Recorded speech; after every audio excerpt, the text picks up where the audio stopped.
आध्यात्मिक कहानी सुनने वाले सभी श्रोतागणों को जय श्री राधे, जय श्री कृष्णा। भगवान राधे कृष्णा के आप सभी लोगों पे कृपा रहे। आज की आध्यात्मिक कहानी में मैं लेके आई हूँ एक रामायण का रोचक प्रसंग। अपने बच्चों को रामायण तो पढ़कर नहीं सुना सकते हैं हम, कम से कम यह कहानी या प्रसंग तो सुना ही सकते हैं। तो आप भी सुनाइए। सुबह मेघनाथ ने लक्ष्मण का अंतिम युद्ध होने वाला था। वह मेघनाथ जी अब तक अविजित था, जिसकी भुजाओं का बल पर रावण युद्ध कर रहा था। अप्रीतम योद्धा जिसके पास सभी दिव्य शस्त्र थे। सुबह लक्ष्मण जी भगवान राम से आशीर्वाद लेने गए। उस समय भगवान राम पूजा कर रहे थे। पूजा समाप्ति के पश्चात प्रभु श्री राम ने हनुमान जी से पूछा, अभी कितना समय है युद्ध होने में? हनुमान जी ने कहा कि अभी कुछ समय है, यह तो प्रातः काल है। भगवान राम ने लक्ष्मण जी से कहा, यह पात्र लो, भिक्षा मांग कर लाओ। जो पहला व्यक्ति मिले उसी से कुछ अन्न मांग लेना। सभी बड़े आश्चर्य में पड़ गए। आशीर्वाद की जगह भिक्षा? लेकिन लक्ष्मण जी को जाना ही था। लक्ष्मण जी जब भिक्षा मांगने के लिए निकले तो उन्हें सबसे पहले रावण का सैनिक मिल गया।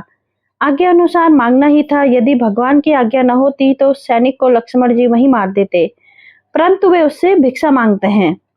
सैनिक ने अपनी रसद से लक्ष्मण जी को कुछ अन्न दे दिया। लक्ष्मण जी वह अन्न लेकर भगवान राम को अर्पित कर दिए। तत्पश्चात भगवान राम ने उन्हें आशीर्वाद दिया, विजयी भवः। भिक्षा का मर्म किसी के समझ में नहीं आया, कोई पूछ भी नहीं सकता था। फिर भी यह प्रश्न तो रह ही गया। फिर भीषण युद्ध हुआ। अंत में मेघनाथ ने त्रिलोक की अंतिम शक्तियों को लक्ष्मण जी पर चलाया। ब्रह्मास्त्र, पशुपात्र, सुदर्शन चक्र, इन अस्त्रों से कोई काट न थी। लक्ष्मण जी सिर झुकाकर इन अस्त्रों को प्रणाम किए। सभी अस्त्र उनको आशीर्वाद देकर वापस चले गए। उसके बाद राम का ध्यान करके लक्ष्मण जी ने मेघनाथ पर बाण चलाया। वह हंसने लगा और उसका सिर कटकर जमीन पर गिर गया। उसकी मृत्यु हो गई। उसी दिन संध्याकालीन समय भगवान राम शिव की आराधना कर रहे थे।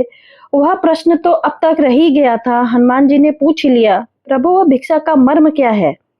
भगवान मुस्काने लगे, बोले, मैं लक्ष्मण को जानता हूँ। वह अत्यंत क्रोधी है, लेकिन युद्ध में बहुत ही विनम्रता की आवश्यकता पड़ती है।